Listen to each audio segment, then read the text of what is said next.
What's up, everybody? Welcome back to Just Another World. I am Griffin, Griffy D-Pad, here to talk to you about Apple Arcade. To be honest, never thought I would end up making a video about mobile games of all things. I'm not a mobile gamer.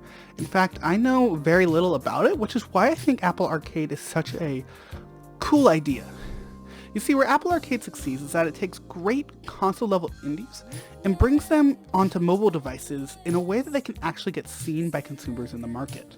The games I've been playing primarily consist of Overland, Assemble with Care, Shantae and the Seven Sirens, and Sayonara Wild Hearts. Overland, Shantae, and Sayonara Wild Hearts were all games that I actually initially planned on purchasing on consoles that, after playing them on Apple Arcade, decided just to play them there. Although I did pick up Sayonara Wild Hearts on Switch. All of these games played great, each of them played wildly different, as you know, they're different types of games. For example, Shantae and the Seven Sirens is a 2D platformer, while Assemble with Care is more similar to a game like Florence. This launch that they did was absolutely wonderful, and it has a huge variety of games, which I love. From Grindstone to Mutazione, I really like that they are laying out hard with these wonderful, wonderful games. But the game that impressed me the most was Sayonara Wild Hearts. Now, this might honestly be one of my favorite games of the year. I ended up playing it on both Switch and Apple Arcade, because the game itself is wonderfully simple with catchy music and amazing art style, and above all else, a beautiful, emotional story. It alone is worth the cost of a month on Apple Arcade. In fact, it's $13 on the Nintendo Switch eShop. It's, like I said, one of my favorite games. If Nintendo can keep putting stuff out like this, it's going to keep me on the service.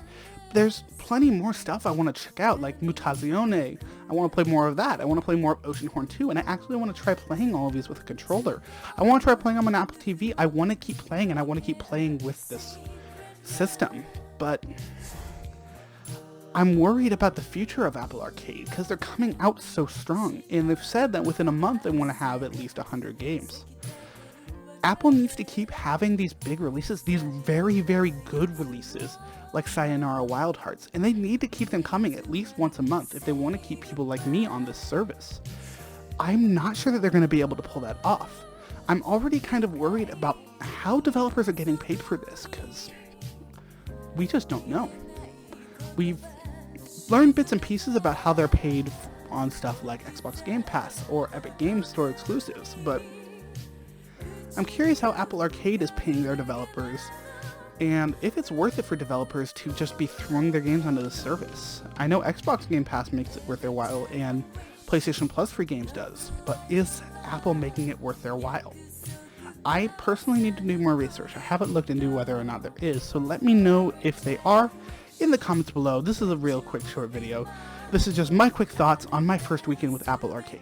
The short version is, I like what I'm playing, I like what I'm seeing, and I think it's going to be great.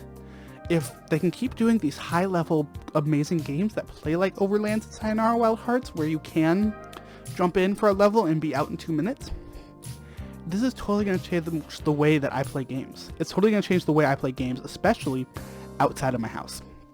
So, and thank you everybody for watching. Let me know what you think of Apple Arcade down in the comments below. And let me know what you're playing. Let me know what I should play. I am currently playing Overland, Shantae and the Seven Sirens, Sayonara Wild Hearts, Assemble with Care, Mutazione, Oceanhorn 2, and Grindstone. There's a couple more on my list to check out, kind of like Frogger. I love Frogger. But let me know what I should be playing. Let me know what you think of Apple Arcade, and let me know what I'm missing news-wise. I want to cover this, and I want to keep covering this because I think Apple Arcade is going to be something real interesting in the future. So, thank you for watching, and until next time, keep on keeping on. Bye.